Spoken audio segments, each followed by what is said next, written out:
UK Prime Minister Keir Starmer blocked Donald Trump from using RAF bases to strike Iran amid rising tension between the US and Iran over Tehran's refusal to sign a deal to curb its nuclear program.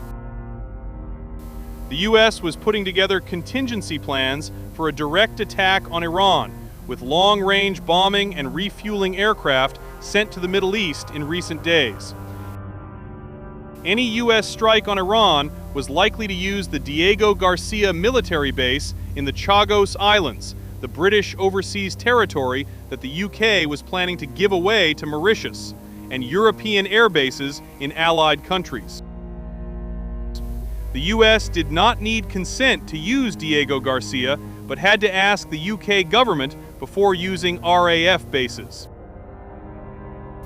U.S. President Donald Trump said on Wednesday, February 18th, that Britain's Prime Minister Keir Starmer was making a big mistake by entering into a lease of the U.S. UK air base on Diego Garcia. Prime Minister Starmer is losing control of this important island by claims of entities never known of before, Trump said in a post on Truth Social. Trump also said it may be necessary for the U.S. to use Diego Garcia and an airfield located in Fairford in order to eradicate a potential attack by Iran if Tehran decides not to make a deal resolving their long-standing nuclear dispute.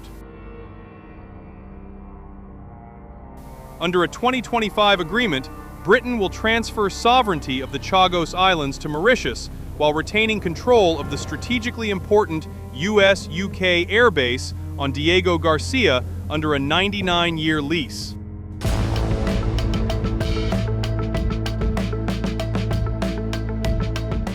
Tensions are rapidly building in the Middle East as the United States and Iran continue to tighten the noose around each other. But negotiations are ongoing on the surface, first in Oman, and then in Geneva on February 17th. Iran even admitted to agreeing with the United States on the guiding principles to resolve the long-standing dispute over its nuclear activities. However, the strategic military ramp-up from both sides is giving every possible hint of a major confrontation between the two adversaries. On February 19th, Russia and Iran held joint naval exercises in the Gulf of Oman and the northern Indian Ocean. The drill was conducted to check the readiness, promote security, and sustainable maritime maneuvers. According to the United States Naval Institute's published public tracking data, the joint drill was to be conducted near the USS Lincoln, which the U.S. deployed near Iran a few days ago. The Navy of the Islamic Republic of Iran routinely participates in various exercise programs around the world as part of its defense diplomacy, such as the BRICS exercise that was held in South Africa, after which our naval group is now returning. Our next naval group is currently in Visakhapatnam, India, participating in the Milan exercise. With Russia as well, it is part of our routine plans to conduct exercises both in the Caspian Sea and in the Southern Seas. These are carried out annually as part of our defense diplomacy.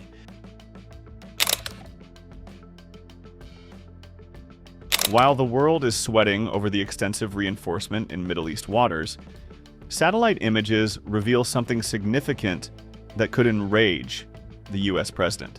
Trump, who keeps boasting about U.S. military strikes on Iran, in June 2025, that completely obliterated Tehran's nuclear sites and program, could be furious over the new developments.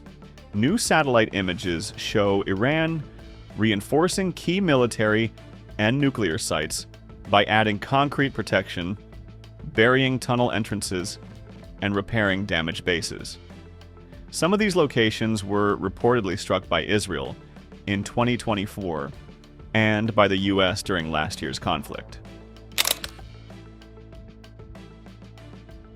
While Iran is flexing its naval might, with Russia by its side, President Trump has probably outplayed Khamenei again.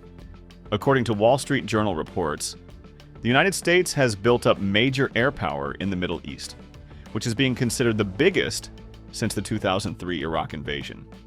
The U.S. has already deployed dozens of aircraft, including F-16S, F-22S, and F-35S, as well as multiple aircraft carriers in the region. The report suggests that this time, the U.S. buildup could become a longer campaign than last June's B-2 bomber strike on Iranian nuclear sites. So, when will the U.S. strike Iran? Has Trump set a deadline for Iran to finalize the nuclear deal? Most importantly, will this time be an Israel-U.S. joint venture? The White House press secretary faced all the burning questions during the regular press briefing.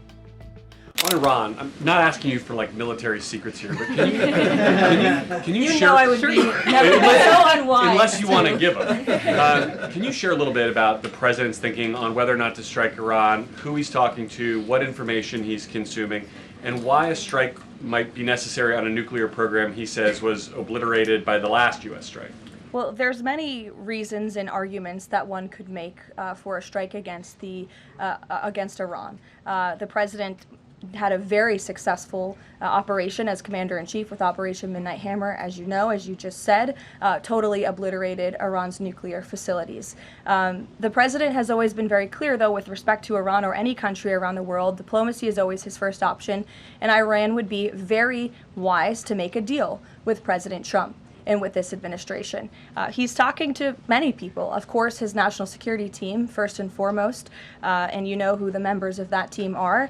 And this is something, obviously, the president takes seriously. He's always thinking about what's in the best interest of the United States of America, of our military, of the American people, and that's how he makes decisions with respect to military action of any kind. And on the flip side of that, he's got the State of the Union speech next week. If he is going to take military action, does the administration believe it's important to sort of convince the American people, sell the American people? Will we hear something about that in the State of the Union to make the case for why something like that might be necessary to risk American lives? Look, again, I'm not going to engage in a hypothetical. Good try, Garrett, but you can't catch me there. I will say, with respect to the State of the Union, you'll be hearing more about what is to come from the president's speech very soon at the appropriate time. The president seeing enough progress in the Iran talks to let negotiations go a little further? I mean, where do things stand after yesterday's talks? I think you heard from the administration and the State Department yesterday that there was a little bit of progress made, but we're still very far apart on some issues. I believe the Iranians are expected to come back to us with some more detail in the next couple of weeks, and so the president will continue to watch how this plays out. Sure. Follow up on that. Thank you, Caroline. On these Iran talks, I mean, how much time is the president willing to give it before he is seriously maybe considering military action? Is he willing to give it that full 2 weeks? And has he given the Iranian officials a deadline on when he wants to see a deal? It's a fair question, Rachel, but I'm not going to set deadlines on behalf of the president of the United States from up here. And then just one. Russia is reportedly joining Iran for joint naval exercises in the Gulf of Oman this week. Has the president issued any kind of warning to Russia or even China not to involve itself if the U.S. decides to strike Iran? Not to my knowledge, no, or not that I would dictate from this podium. I wouldn't reveal the president's private conversations with world leaders. With respect to that, again, when it comes to Iran, the president has a decision to make, and he will do that, and I'm not going to broadcast what that decision may be ahead of him. I wanted to ask you about Iran. As the U.S. military builds up around Iran, is President Trump coordinating war plans with Israel so that if he does decide to strike, that Israel will be a part of those strikes? Look, I don't have any specifics on the president's recent conversations with Israel. As you know, Prime Minister Netanyahu was just here at the White House last week or the week before. But again, with respect to Iran, there was some progress made yesterday. There are still a lot of details to discuss, and we'll continue to see how this plays out. The United States government, of course, is always in close communication and correspondence with the state of Israel, and that starts right at the top with the president and Prime Minister Netanyahu themselves.